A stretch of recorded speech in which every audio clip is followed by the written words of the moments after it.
Hey, this is Brian Falchuk from Boston, Massachusetts in the United States of America. I want to give a shout out to the InsurTech Business Series, Falumi and Damola, what you are doing to help move the industry forward in the African continent, but also more broadly for the industry at large is so incredibly important. As I think about the future of our industry, it's conversations like the ones you're having that will help us move forward. So congratulations on the success of the show. Please keep at it.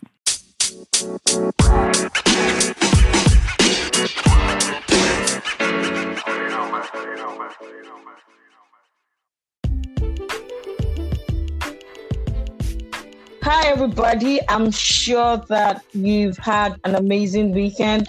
My weekend has been fantastic. How was yours, Damola? Quite chilled. It was more of a family time. My extended family, we actually had sort of like a get together. I would like to say get together. Nice. So it's been a while something like that to actually happen. So we all just came together and just celebrate. I was happy to see everybody, and I mean we had a good time. So it was fun. Wow. As in, I would love to have something like that, man, but my family members are scattered. How I thank God's intervention for that to happen. But okay, that was good though. We still had to maintain the whole, social distancing and just be cautious about how we related with each other, as much as possible. Definitely, I wanted to hug each other and be more close and enjoy ourselves, but just being able to see each other after all the while, it's just quite nice. Yeah. All right. So we're going to be having somebody amazing on our podcast. As a matter of fact, some of the conversations that we've had has been very interesting. Unfortunately, this person couldn't join our IBS conference, but we are so excited to have him on board on our podcast. Yes, we are going to be speaking with the amazing Dr. Robin Kiera. He said we shouldn't call him Dr. Robin. He said Robin is fine. Robin Kiera, a superstar when it comes to the InsurTech space around the world. Very popular on LinkedIn. He's the CEO of Digital Scouting. Digital Scouting is a consultancy company in Germany, and they have a blog which is super amazing, and he does these weekly interviews with amazing guests from around the world on LinkedIn. He's live on LinkedIn and a lot of other platforms. It's always interesting to connect with Robin Kiera. All right, so I'm sure that you would enjoy this conversation, so don't go anywhere. Stay tuned.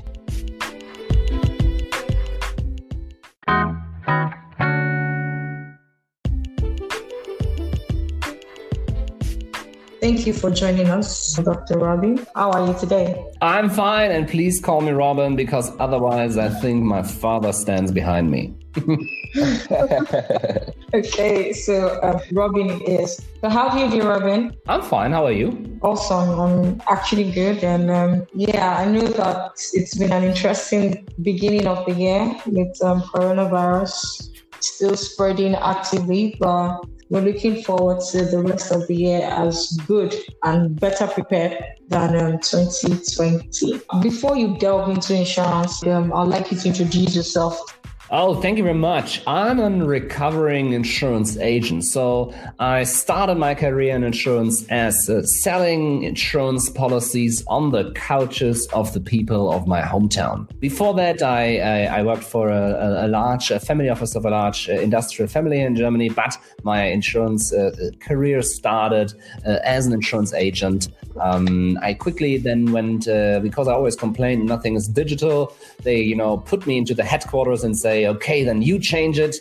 So I led large-scale projects in insurance and finance, ended up also in the IT department at some point and had some responsibility there. And what's really funny is that at some point I left the industry, went to banking and startups, and I still had some relationship with the industry. And with the outside view and with the full intention of never returning back, I began to hold keynotes about the pain points in the industry like 3-4 years ago. And I was like the insider that talked about the problems of the industry. And I was pretty alone at that point in time, at least in Germany. And I always, when I went on stage and I put also a lot of stuff on social media, I always told myself, Robin, if you never get a job in this industry again, I don't care. We need to talk about the problems. The problems were we had no apps. Our apps we had were bad. We were not on social media. We have a problem with, the way we sell insurance policies through our sales agents, me being a former one. That was that. And I founded a small blog just actually to have a place where I could put all my rants and the rants of my friends. And this blog exploded. It's called Digital Scouting. And now we are not only a blog anymore, but actually a consulting company that helps insurers and banks and large sales organizations around the world to modernize strategy, modernize digital strategy, sales forces, and also their marketing departments. And yeah, we have 100,000s of followers, millions of views each month. It has been quite a ride, that's for sure. Wow, that's amazing. Yeah. On Spot on Insurance, I was a guest on Spot on Insurance podcast recently, and we were speaking to Ted and Arlene, and we told them about engaging you and things like that. And he said, hey, Robin is a superstar when you're talking about the insurtech space, around the world. But you talked about starting off as an agent. How much of that experience affected what you do today? And also, what has been your view of that time and the agency space right now? Currently, I'm a consultant, or we have a consulting company, even though I do not like the term. Nobody likes consultants. Nobody likes to say somebody else think. But what gives me the big advantage of me is, of us, we are 30 people right now, is I can walk in a room of sales agents, and at the beginning they hate me because they think I'm a typical consultant. But then I really can talk about the reality on the ground because I know it. I really know it. I've been there. I've done it. I've been, almost in tears because I missed the sales target. I've been euphoric because I made a huge sale and I felt like a king of Germany for 2 days. All of these feelings and emotions, all insurance sales agents or salespeople around the world go through. I had the positive, the good, bad, and the ugly.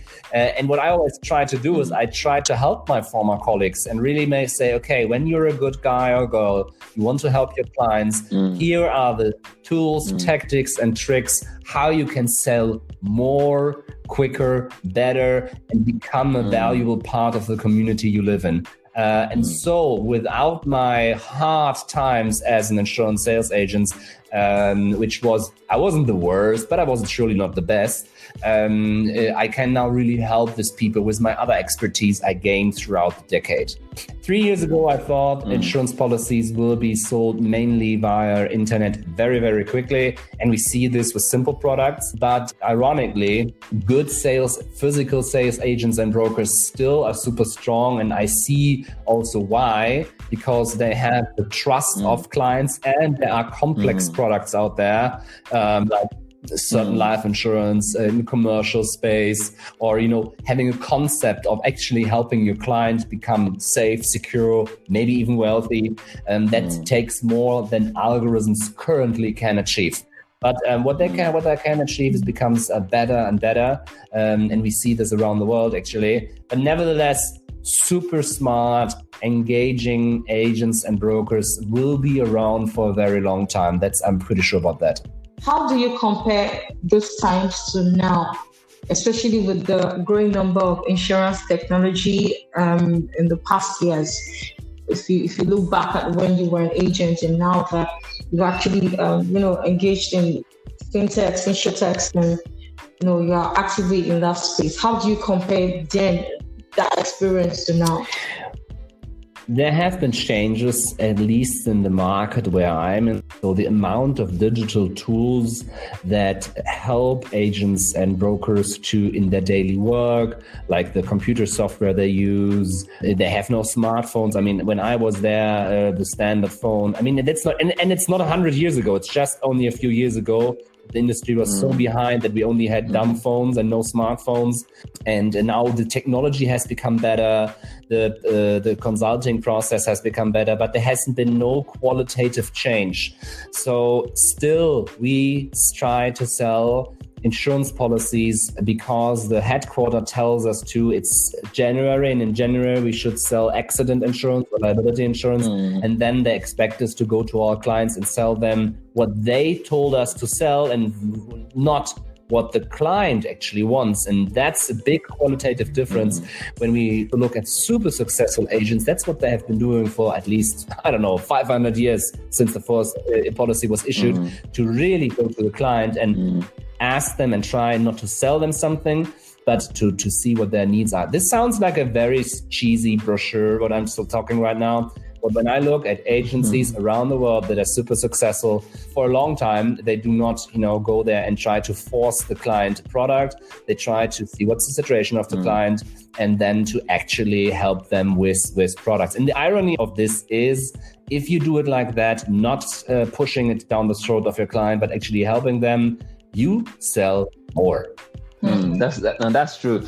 I have been an agent for 5+ years myself, and I hear you loud and clear, and it's something that is quite true. It's going to be interesting to hear your thoughts as regards customer experience now as well, because like you rightly mentioned, a lot of things have changed from then even till now. In the past couple of years, technology has enabled a lot of things, especially in the insurance value chain.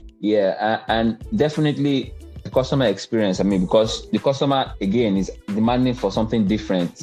They are looking at experiences in other places in the banking sector. They are seeing how they are engaging a lot of other apps or other financial services, and they are saying, hey, why can't my insurance be this flexible and easy and friendly? How do you think that we can get the whole customer experience right? What is the reality of society around the world? If we look at giants like Amazon or the regional similar players like that, like Otto around here, you order something, you don't like it, you send it back. Really easy. What we have, I have an insurance claim currently going on. Really, really, really, really clear what happened. Nothing complicated. And I'm waiting since month. That's unbearable, to be quite honest. And I love insurance, but I'm really, really getting annoyed. And I think in these times and days, we need to do a better job in 3 categories. First, we need easy products. I do not want to read the conditions of the policy. I do as an insurance nerd, but actually, as a client, I don't want. I want that this thing goes. If I buy a car, I want that this car drives. It should drive fast. But I don't care what kind of engine it is in there. I really do not care. I want that this thing works. And that's what the clients expect of our products. They should be simple. Are you going to pay me or not when I have the claim? Second, we need easy processes. I actually want, when I submit a claim, that I get an information within minutes. And if it's complex, maybe days, but not months. So easy products, easy process. And the last, we need to become parts of the daily lives of our clients. We need to be on their mind when they have a problem. They need to identify us as a solution and not as a lesser evil. Super important is financial sustainability, financial literacy, and financial freedom.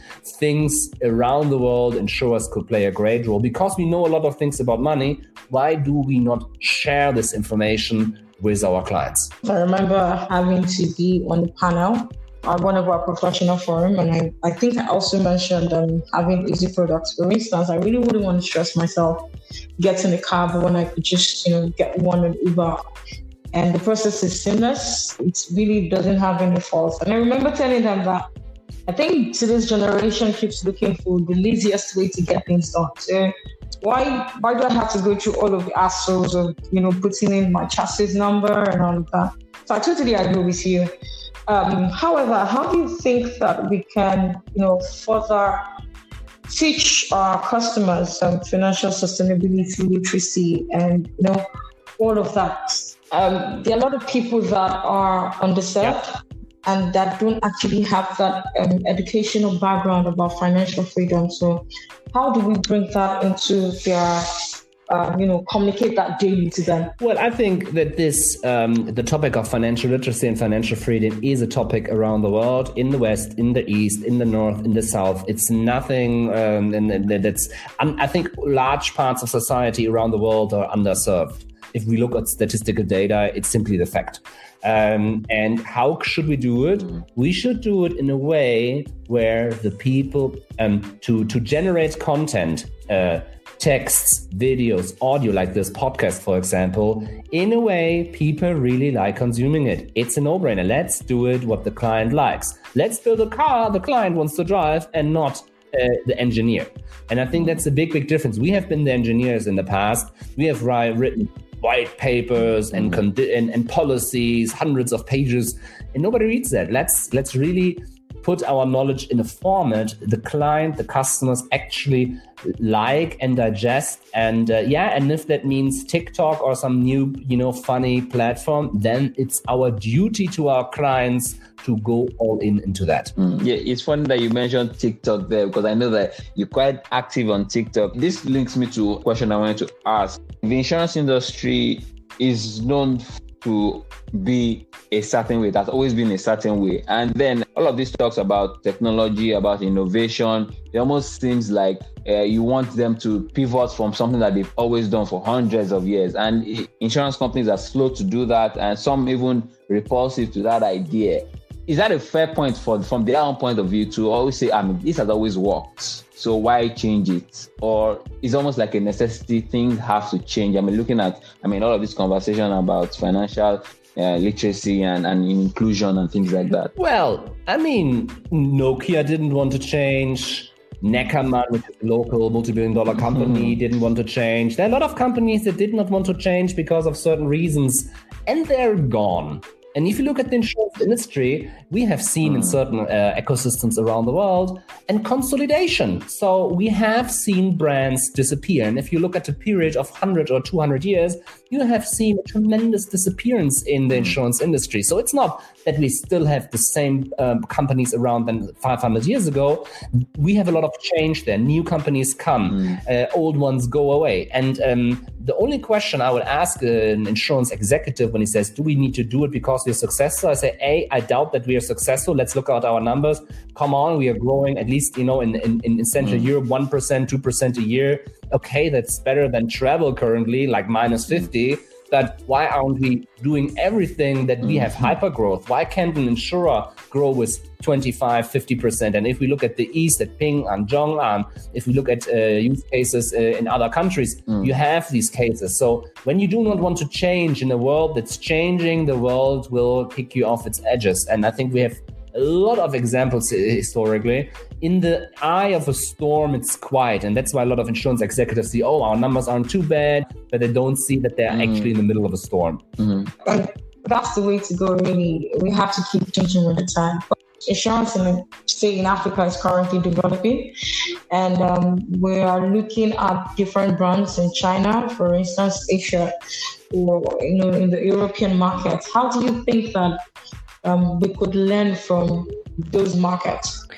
Well, first and foremost, I think we all can learn from each other. I have seen some impressive use cases in the finance space or in the insurance space coming out of Africa. So I think we should all learn from each other. That's my main concern. If I would be an insurance executive, despite the size of the organization, I would try to get the best ideas, tools, and tactics from around the world. I would see, what can I learn from China? What can I learn from Zhong'an, Ping An, from China Life? What can I learn from Allianz, State Farm, Geico, or smaller companies that are not so much known, but super interesting?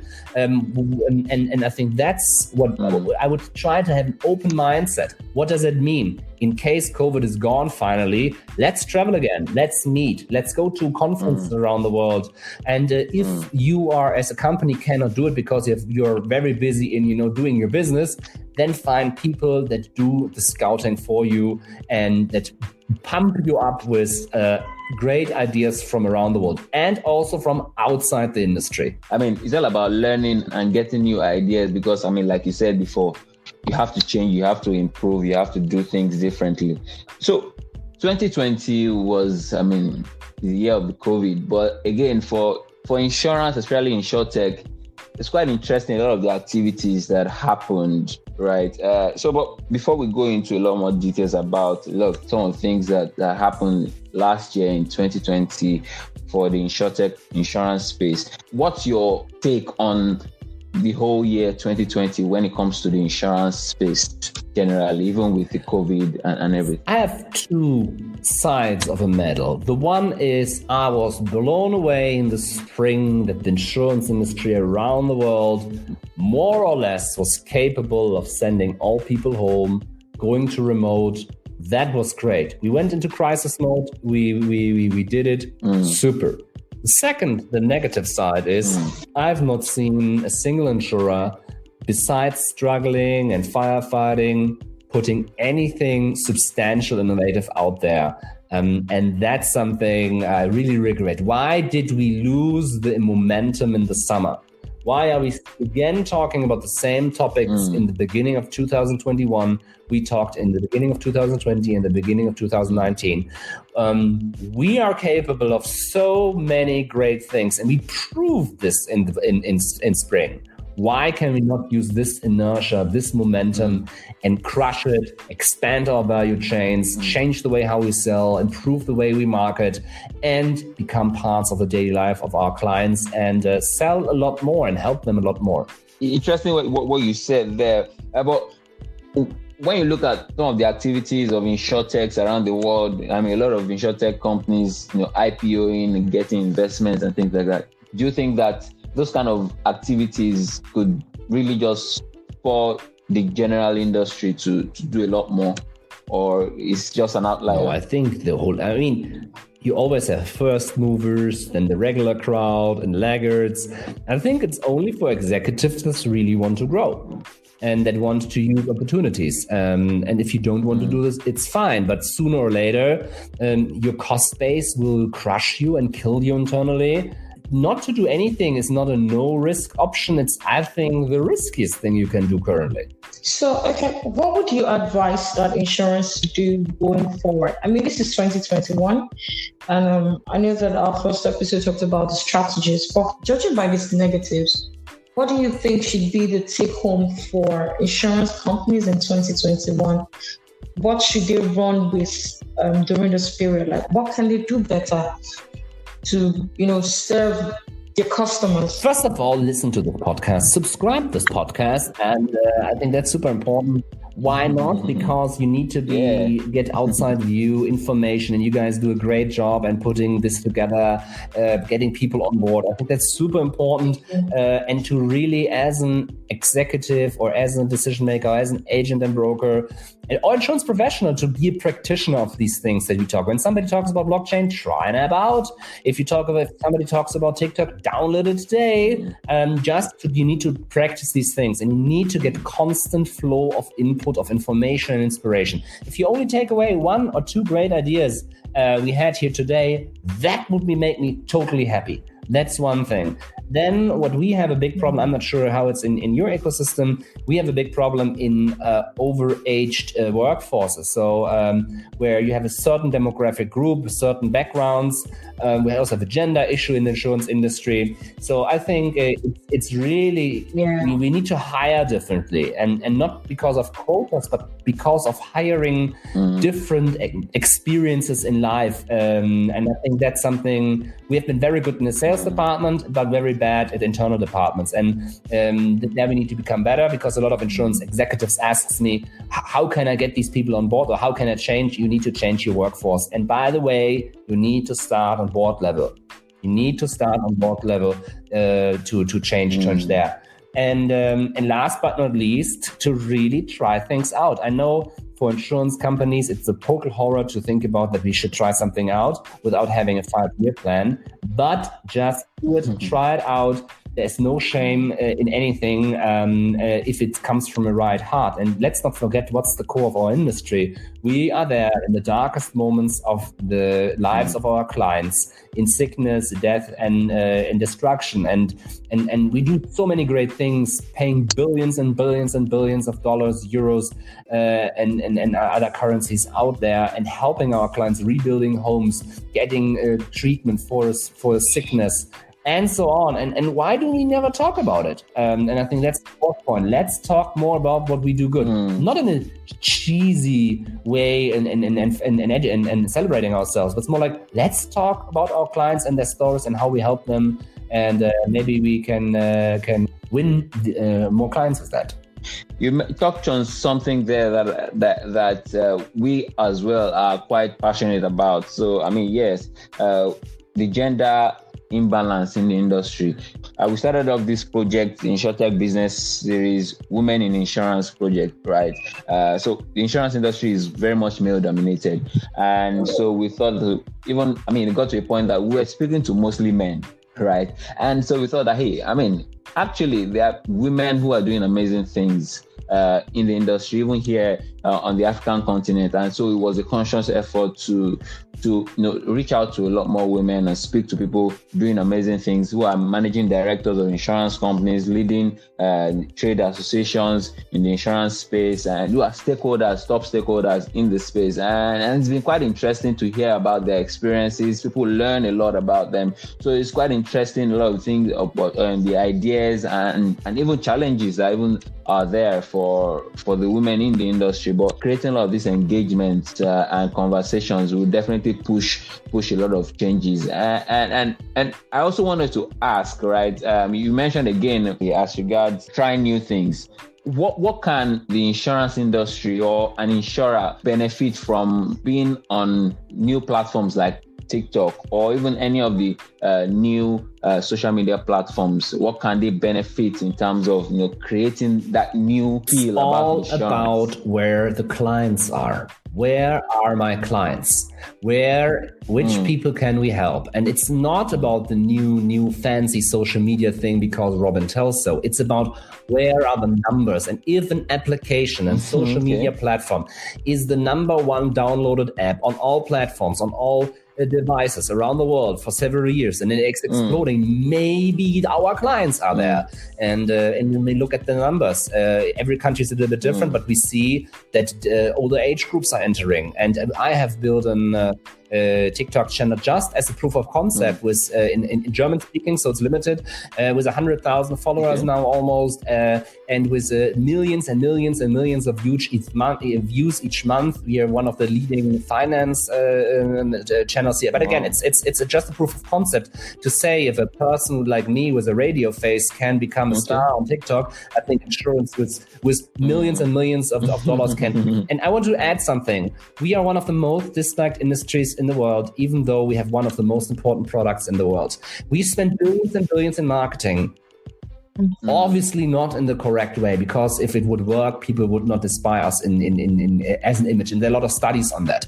And why should people go on TikTok and other channels? It's because your clients are there. And if not, and I think that's the super thing. You need to be where the clients are. And your message, which is the message of, securing, we secure you, we help you managing your risk in your life. We cannot, if you go into a house where nobody's there and you shout it there, it's great, you shout it, but nobody listens. You need to go into the houses and where the people are. And if it means you need to go to TikTok, then you need to go to TikTok. And again, if I can do it, insurers can do it too. Okay. I think I kind of enjoyed what you just said now. It sort of makes sense. I've been privy to one of Geico's ad, and it was fantastic. It just, I can't remember what the advert was about, but it wasn't the general insurance adverts that I was used to or I've been exposed to. And at the end of it, it was talking about motor insurance. And I'm like, oh boy, it has to be one of the most interesting adverts I've seen from insurance. So I think that in terms of that, possibly appealing to the perception of the customers, which I think is key. But in the aspect of regulation, don't you think that that's one of the main challenges of insurance in terms of how they tend to downplay some of these innovations and creativity? No, I know this hypothesis and I hear these arguments a lot, but I strongly disagree. Why? Regulation is a huge opportunity. because it are two ways you can deal with regulation. One, it can be a scapegoat for not doing nothing, having large departments of lawyers sitting around. That job is to say no all the day, even though it has no place in reality. I know some regulators in the US, in Germany, and in the Middle and Near East, and ironically, I needed to learn this, but I had a prejudice when I started doing this, when I started a few years ago with more this public role that I have now. I always thought they're super old and super conservative, don't know anything, and still use chalkboards. That was completely wrong. I met some of the brightest minds in the insurance industry, super nice, with young, motivated staff trying to help the clients. Regulators you can talk to. Not in all cases, sometimes accidents happen there, but nevertheless, you can talk to the regulators. And regulation is an opportunity because it hinders others to enter, but we need to use it as an opportunity to get as much done as possible. I mean, I just talked to a reinsurer who is hesitant of starting a webinar for its clients because it could, lead to cartel regulation issues. It's totally BS.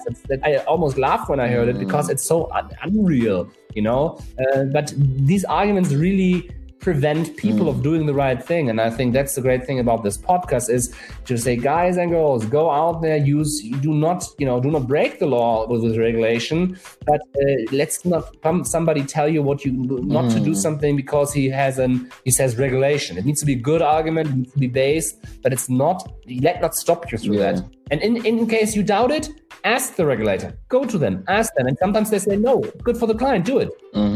Actually, just do it, like you said.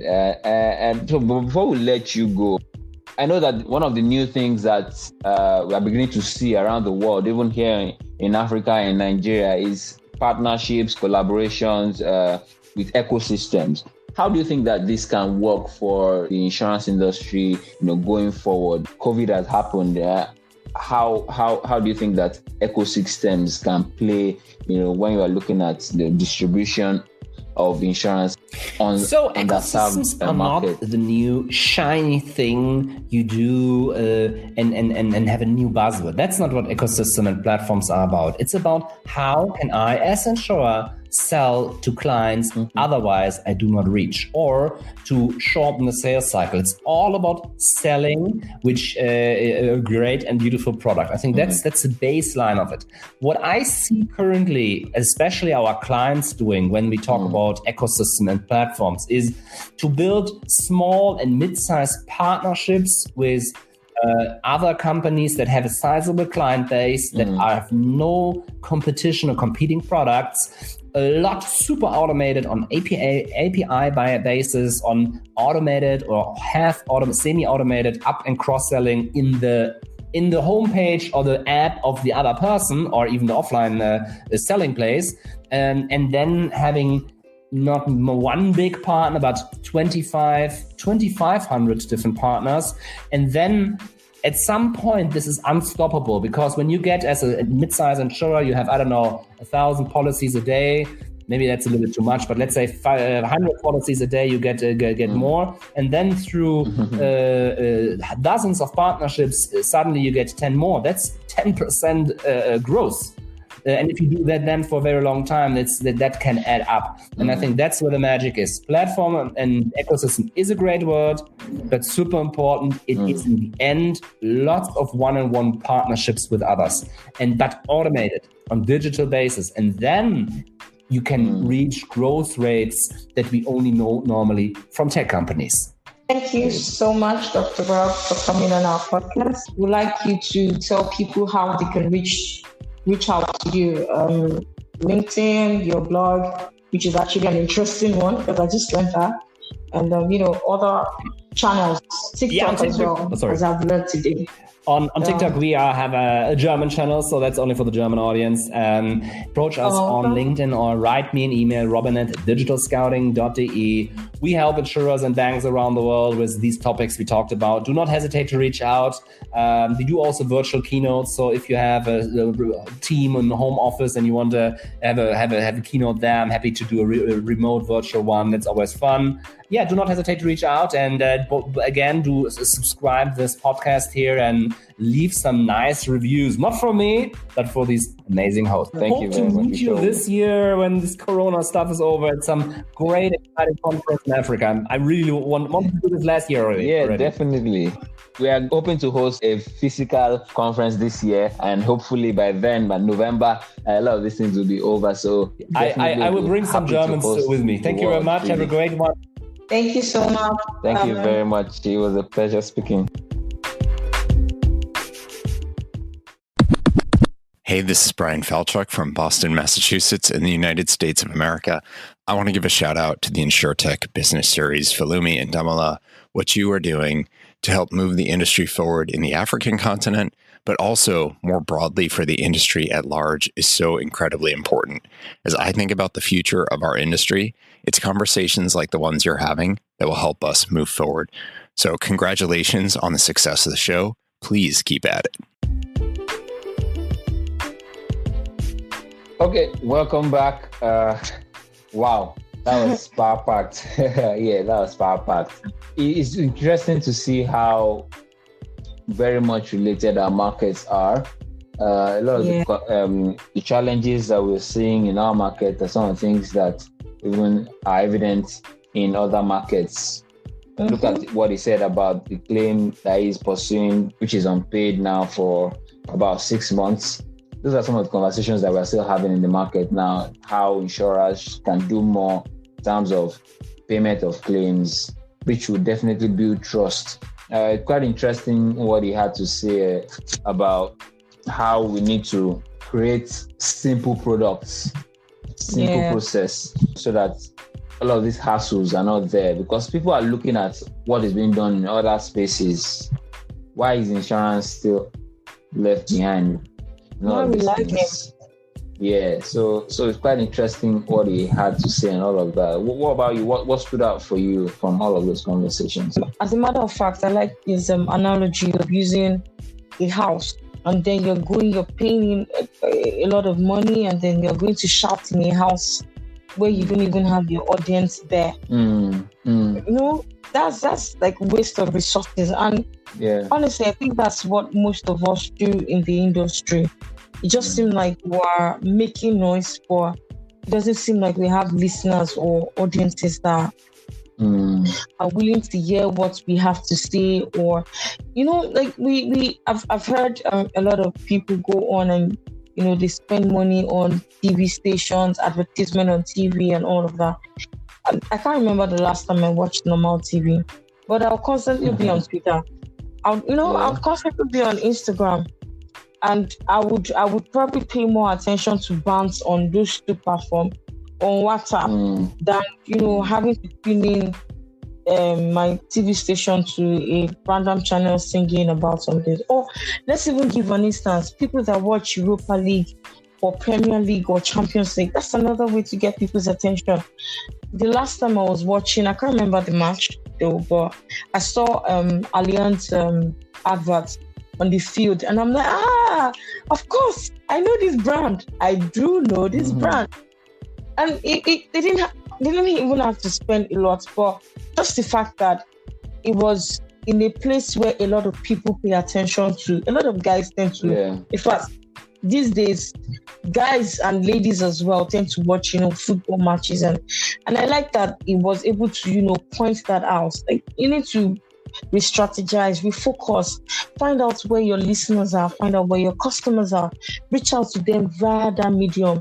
Don't stick to the old ways that you've been used to. And that for me was one of the many things that I enjoy. And I think that also this podcast sets out to, you know, do that, because we understand that there's that gap in the market. And so having as much as possible to have these conversations at the end of the day helps to set up all of those are priorities right, which I think is really important. as a person to pay attention, to listen to it. I know having these conversations, I still go back sometimes to write down some of the things that most of our guests have talked about. Sometimes they help you refocus and re-strategize on the things that really count in the industry, which I think is really important. Absolutely. I mean, it's almost like we have a master class every 2 weeks, right? Exactly. And it's free. What's the deal? Yeah. Thank you very much to Robin for sharing as much as she did. It was a pleasure speaking with him. I mean, and what you said now is just there. That's it. We have to change from the whole idea of they will come to me. You have to go to your customers. If your customers, like you said, if your customers are on TikTok, for example, TikTok, which is quite big in Nigeria, actually, a lot of challenges here and there. We're seeing social media very much abuzz with all of these challenges and things that are up and trending. How can the insurance industry tag on some of these things and create value, and draw the audience? And one thing about that is TikTok, for example, has a demographic that is sort of excluded, let's say, from all of these financial services when it comes to insurance. Yes. That population, that demography, that younger demography, they're not keen on insurance. A lot of them don't even know about it. How can you use these platforms, for example, to educate? Not doing ads on TV and saying, yes, at the end of the year, you say, okay, did you make efforts to educate the public? Yes, we did. What's the evidence? You show them that you paid X million naira to NTA to show your ad, or you paid for a program to air on TVC or whatever. How do you get to the platform where those customers are? If it's Instagram, how are you creatively engaging them and educating them on those platforms, creating content that they can relate with, and things like that. So I think that's quite key. That communication aspect is something that we definitely need to get right. Did I say, let's just use Robin. Thank you so much for coming again on our podcast. The conversation was amazing, I must confess. It was not just insightful, but I was able to also pick out some things from that conversation. And I think that it would be smart for majority of us to run with it. It looks like a doable thing. It's an innovative idea, and I think that is important. And if you have questions, feel free to contact any one of us. You can reach Adedamola Oloko on LinkedIn. You can also reach me if you follow me, Victoria Olorimola, on LinkedIn as well. And you can also send a direct message to our InsurTech Business Series page on LinkedIn. We are available on other social media platforms, Instagram as well as Twitter. So we'll be happy to hear from you. Thank you once again. Yeah. We hope that you enjoy your week. Can't say thank you enough, really. Our community is growing, definitely, and we're happy about some of the conversations that we are having. And we definitely hope, like Robin said, if you just pick one thing away out of the 20 episodes that we've had, that's fine by us, right? The idea about the whole thing is, yes, we want to create all of these conversations in order to spur action. And those are some of the things that we did, even from our conference last year. Yes, we had all of those conversations, but it's about action. We have said these are the things that needs to be done. These are the things that we can change. For professionals who are listening right now, it's about taking action. These are the solutions that have been given that works or can work. How can you implement it? Take all of those ideas to your bosses, to your board, and say, hey, we can do it this way and get a better result. We can do it this way and see how we can do more, and change things and be better. That is the idea. That is the aim. That is the goal. And little by little, like I said during the conference again last year, it's not a sprint. It's a long distance race. So do your bit. And everybody, by the time each and every one of us do our bits, we'll definitely continue to do our bits, bringing out this knowledge so that we can grow the industry and take it to the place where it should be. So thank you again, and stay safe. Coronavirus is real.